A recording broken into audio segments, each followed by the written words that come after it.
Kenapa malaikat maut menatap wajahmu 5 kali sehari? Tahukah kamu, malaikat maut menatap wajah setiap manusia 5 kali dalam sehari.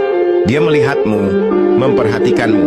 Tanpa kau sadari, setiap tatapannya adalah perintah. Apakah ajalmu sudah tiba? Jika belum, dia akan pergi. Tapi hanya untuk sementara, karena dia akan kembali.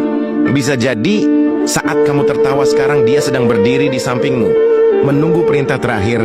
Siapkah kamu? Jika esok giliranmu dipanggil pulang, ingatlah, ajal tak pernah datang dengan aba-aba dan tak pernah menunggu kesiapan kita. Saudaraku, hidup ini hanyalah perjalanan singkat menuju akhirat. Yang kita kumpulkan bukan harta, tapi amal. Jangan tunggu esok untuk berubah, karena esok belum tentu milikmu. Dan jika kau suka dengan pengingat seperti ini, klik subscribe, agar kita saling mengingatkan, dan semoga kelak kita bertemu di surga. Amin. Ya Rabbal Alamin. Rasulullah SAW bersabda, hewan-hewan bisa mendengar suara azab kubur. Kalau manusia bisa mendengarnya, kita akan pingsan karena takutnya.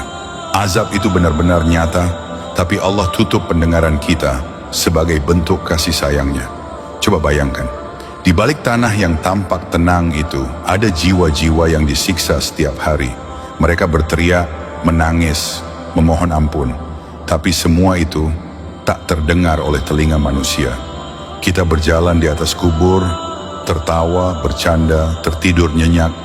Tanpa sadar, mungkin tepat di bawah kita, ada yang sedang menjerit kesakitan. Ini bukan sekadar cerita untuk menakut-nakuti. Ini adalah peringatan. Kematian bukan akhir, tapi permulaan dari kehidupan yang sebenarnya. Selagi ruh masih dalam raga, perbaiki amal kita. Jangan tunggu sampai tubuh terbujur dan penyesalan sudah tak berguna. Karena saat kita dimasukkan ke liang lahat, yang tersisa hanyalah amal dan rahmat Allah. Itu saja yang akan menyelamatkan. Di padang mahsyar kelak, saat matahari didekatkan hanya sejauh 1 mil dari kepala manusia, panas membakar, peluh bercucuran, tiada tempat berteduh, tiada naungan, kecuali bagi mereka yang dipilih oleh Allah.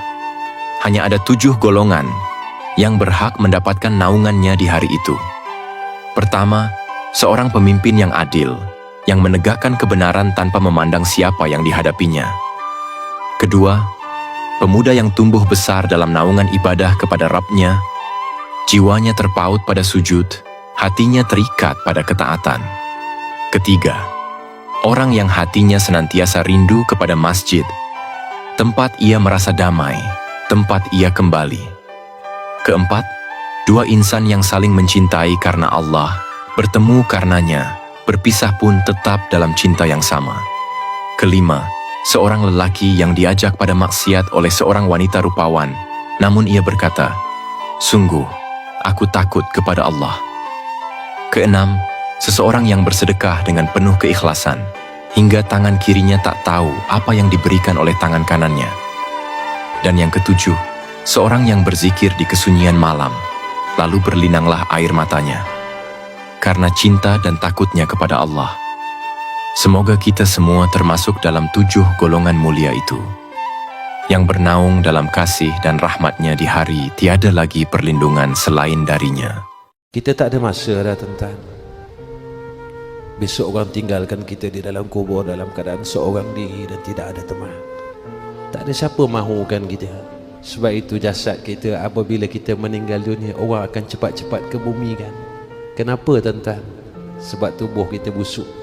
Kalau orang biarkan tubuh kita akan berbau satu rumah, siapa suka kita? Orang akan buang kita cepat-cepat di tanah perkuburan. Tak ada siapa suka kita selepas kita mati. Bau yang busuk akan keluar daripada tubuh kita. Tuan-tuan, sudahlah tubuh yang busuk, amalan tidak ada untuk bawa bertemu Allah. Saya nasihatkan diri saya dan tuan-tuan, kita bangun tengah malam, kita malas sembahyang sunat, tak apa, kita cuma panggil Allah. Tuan-tuan bangun tengah malam, tuan-tuan malas nak ambil wudu, tuan-tuan duduk sekejap, tuan-tuan panggil Allah.